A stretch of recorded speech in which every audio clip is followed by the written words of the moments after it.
primeiro dia da nossa conferência Retiro 2025 Easy Bangu. E nesse ano nós temos convidados.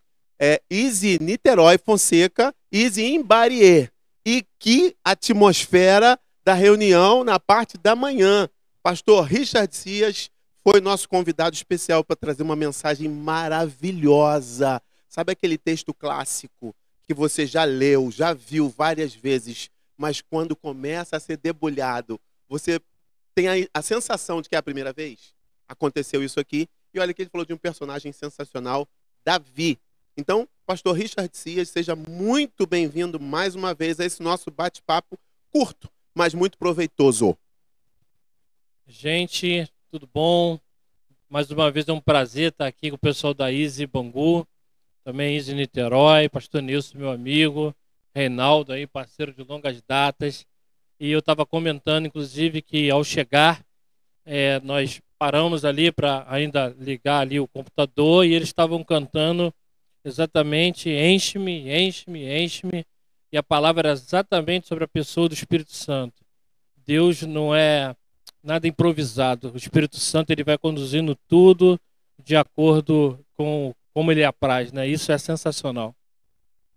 No nosso bate-papo aqui rápido, pastor, nós vamos, se Deus permitir, alcançar pessoas que conhecem a Bíblia, pessoas que não conhecem a Bíblia, pessoas que conhecem os personagens, pessoas que não conhecem os personagens. Embora Davi seja um nome muito comum por causa do rei Davi, grande rei de Israel. Então a história de Davi, que derrotou o gigante Golias, é muito famosa.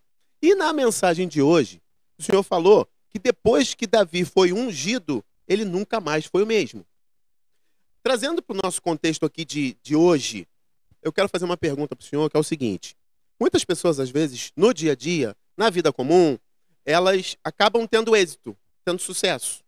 E acabam posicionando-se diferente na sociedade, da maneira que os nossos olhos conseguem ver e achar que é sucesso. E aí eu estou fazendo um contraponto com o que o senhor falou. Davi nunca mais foi o mesmo. Às vezes a pessoa aparece com um carro bacana, uma casa legal, viagens que a maioria das pessoas não consegue fazer. E a pergunta é, quando que a gente consegue perceber que a gente foi ungido e nunca mais vai voltar a ser o mesmo em relação a nós temos sucesso e às vezes esse sucesso não foi vindo aí de uma unção que Deus deu? Como é que a gente consegue entender essa diferença? Então, de fato, Davi, depois da unção, nunca mais, né? Ele precisou sair da zona de conforto, ele estava bem ali na casa do pai, da mãe, possivelmente criar-se uma expectativa nele de ser um pastor de ovelhas, mas a partir daquele momento ele derrota Golias, ele é ungido rei aos 13 anos, e a partir disso nunca mais a vida dele foi a mesma. Eu quero lembrar, Reinaldo, de uma passagem de Jesus, que um jovem rico foi até Jesus. A Bíblia diz que ele se ajoelhou e disse para Jesus, como eu faço para herdar a vida eterna? A resposta de Jesus disse, você conhece a lei, você sabe. E ele disse, eu faço tudo isso. E aí Jesus olhou com compaixão, a Bíblia diz com compaixão, e disse, vai, vende tudo que você tem e dá aos pobres. A grande questão que a gente precisa diferenciar é que o sucesso na vida, ele é legítimo. Não há problema no sucesso da vida. O problema é quando o sucesso substitui aquilo que Deus quer para você. Então você não vive mais do propósito de Deus para a sua vida, mas você vive por seus próprios propósitos. Logo, os seus propósitos podem até te levar a determinadas mesas e determinados patamares. Mas, de fato, você só terá em Deus essa sensação de ser completo quando você vive os propósitos de Deus. Então você pode viver os propósitos de Deus numa área de influência da sociedade que você está vivendo, mas você às vezes pode ser mudado a ponto de Deus retirar você da sua zona de conforto, retirar às vezes as coisas que você tem para te dar outras coisas. Porque o jovem rico, ele não terminou, ele não conheceu o resto da história, porque ele foi embora, Reinaldo. Porque os discípulos falam assim, mestre, então como faz o rico para entrar no reino dos céus? Jesus disse, é impossível, mas para Deus nada é impossível. Porque qualquer um que tenha largado tudo por amor a mim, receberá 100 vezes mais nessa vida, em amigos, em parentes, em riquezas, nessa vida. Então, quando você abre mão e tem a vida mudada, não é algo pior, é algo muito melhor. Mas isso é só com intimidade e na prática. Então, se você já viveu isso, você sabe muito bem do que eu estou falando. Se você ainda não sabe, se abra para a pessoa do Espírito e fique preparado, porque você vai sentir exatamente o que isso significa. Comportar aqui, pastor Richard, como a pessoa lá de casa, da casa dela, como se ela estivesse perguntando para o senhor coisas que não precisa ter tanto cunho teológico, porque às vezes a pessoa nunca ouviu falar de Davi, de Saul, de Samuel. E a mensagem que o senhor trouxe hoje era para essa pessoa que nunca ouviu, porque foi muito elucidativa, foi muito debulhada, foi desenhada. E aí o senhor falou sobre Davi, sobre Samuel, sobre Saul, e estes homens, eles foram ícones na Bíblia, na história, relevantes. A pergunta que eu faço agora é o seguinte: eles foram lembrados hoje, de novo, mais uma vez. E aí, para a gente trazer para a realidade de quem está lá do outro lado, e o senhor responder de uma forma que as pessoas consigam entender, a Bíblia foi preservada para que a gente pudesse ter hoje um parâmetro, para a gente que hoje pudesse ter uma inspiração. E ao longo dos anos, essa preservação foi feita pelo próprio Deus, para chegar hoje e ser lembrado de novo. Então, a pergunta que eu quero fazer é: o senhor quer ser lembrado de que maneira? Olha, boa pergunta, hein? Eu acho que servo é uma maneira meio genérica, né, Reinaldo? Mas uma das coisas que eu penso ser importante é ser lembrado pelo legado que eu deixo, principalmente da família. Porque a família é o primeiro ministério. Se as coisas não vão legais na família, então as coisas perdem o sentido. Então, apesar de nós vermos esses homens que foram ícones, falando do próprio Davi, a gente percebe que a Bíblia não engana, né? Ela mostra quem ele é. Então, na questão de família, Davi deu uns vacilos, né? Então, assim, meu pai errou comigo, eu erro com a minha filha, você que está em casa, você vai errar com seus filhos, né? Seus pais, de repente, erraram com você, mas o que importa é o legado que a gente deixa. Porque a gente pode deixar herança, mas a herança acaba. Você sabe disso.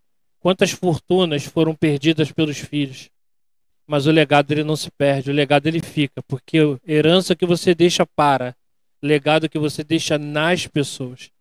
Então, eu gostaria muito de ser lembrado por alguém que deixou um legado na minha família, mas também na vida das pessoas. Retiro 2025, Easy Bangu, Easy Niterói, Easy em Barier. Nesse ano a gente está aí com 2 irmãs fazendo a participação maravilhosa aqui no nosso evento. Para terminar, eu quero... Uma pena que é tão pequeno o nosso espaço nesse quadro, mas eu quero terminar fazendo uma pergunta também baseada numa mensagem que o senhor entregou hoje. Na mensagem de hoje, o senhor falou o seguinte: existem mesas que você só vai conseguir chegar se você chegar pelo serviço. Assim foi Davi. Davi estava trabalhando e com o serviço ele chegou onde ele chegou. E aí o senhor falou sobre isso e eu queria perguntar para o senhor o seguinte: o senhor tem algum modelo, algum momento que o senhor se recorda aí hoje de ter participado de uma mesa, conseguiu chegar em alguma mesa que seja só para ficar ali ouvindo ou virou integrante daquela mesa? Já. Isso, você fala disso, lembra de Jesus, né? Jesus, ele está em várias mesas, e sempre da mesa das pessoas que foram abandonadas. Lembra daquela mulher que pede para os filhos, e Jesus fala assim para ela: poxa, eu sou para as ovelhas perdidas, né? E aí ela fala assim: mas até os cachorrinhos comem da mesa. Ela chega na mesa através de petição, através de serviço e tantos outros, né? Mas eu quero me referir de uma forma específica. Ainda quando eu era seminarista, o seminarista tem desejos, né? Ele tem sonhos, ele tem projetos. E uma das coisas que eu sempre aprendi, uma coisa que eu nunca fiz, pedir para pregar. né? Nunca pedi para pregar, nunca pedi para cantar. Então, o que que é servir? O que que é estar na mesa? O que tinha para fazer, eu fazia. Mutirão, lavar banheiro, ficar na portaria, ficar na equipe de som, sabe? Servir é não escolher serviço. Você não escolhe serviço. Quem quer alcançar as mesas não escolhe serviço. Sabe quem chega na mesa? É o garçom, pô. Quem chega na mesa é o garçom. Então foi assim que eu aprendi. E a partir disso, eu fui percebido por Deus, e Deus tocou no coração de pessoas para que eu, depois de um tempo, fosse vice-presidente da igreja, a igreja ajudasse a pagar meu seminário. Então você só chega no altar através do serviço, não através de status. Eu não cheguei no altar porque eu era seminarista. Eu cheguei porque Deus havia me escolhido para qualquer tarefa. Davi foi escolhido porque ele estava fazendo serviços lá do pasto. Então Deus escolhe sempre os excluídos, a maioria das vezes. As pessoas que não se sentem preparadas. Então, de repente você tem sonhos de chegar em algumas mesas, né? Primeiro, não sente em mesas que Jesus está virando, que Jesus quer virar, como dos cambistas. Não sente nessas mesas, não venda seus princípios. E segundo, você tem que estar pronto para qualquer serviço. Quem serve não escolhe serviço. Até hoje eu lavo o banheiro de igreja. Até hoje eu varro a igreja. Eu não tenho problema nenhum com isso. Não tem mesmo. Porque eu não escolho serviço, eu estou aqui para servir. E as mesas é Deus que escolhe. Hoje eu estou aqui por causa de serviço, por causa de amizade. Por isso que eu conheci vocês. E o reino se completa exatamente dessa forma. Servindo e sem escolher serviço. Todas as perguntas que eu fiz para o senhor respondeu citando textos bíblicos. Isso me chama a atenção. Eu quero terminar, mas o nosso tempo é curto, o diretor já está ali falando comigo, para terminar. E eu não posso terminar sem antes fazer mais uma pergunta para o senhor ensinar para todo mundo, porque é a dúvida de muita gente, tá, pastor? Como saber todos os assuntos da Bíblia? A gente estava conversando antes um pouquinho aqui, e aí o senhor comentou, e agora eu lembrei porque cabe fazer essa pergunta, e o senhor me respondeu. E aí eu queria que o senhor falasse para todo mundo ouvir. Em breves palavras, como entender tudo que a Bíblia fala sobre o Espírito Santo, sobre o poder de Deus, sobre os personagens mais importantes, os profetas, os juízes, todos. Como é que entende isso ao longo da vida, assim, de uma maneira que você domina os assuntos e responda a todas as perguntas usando textos bíblicos?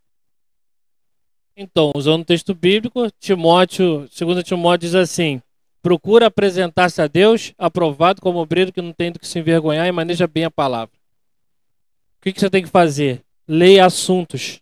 Se você quer saber sobre igrejas, leia só sobre igreja, até construir dentro de você uma base sólida. A partir daí, você não vai saber tudo, mas você tem uma base muito sólida. Então depois você passa para o Espírito Santo. Você vai ler tudo sobre o Espírito Santo e assim sucessivamente. E para terminar, não apenas leia, você precisa ter persistência. Por quê? Nem sempre vai ser prazeroso. Nem sempre vai ser fácil. Na verdade, a maioria das vezes vai ser chato, vai ser tedioso, vai ser cansativo.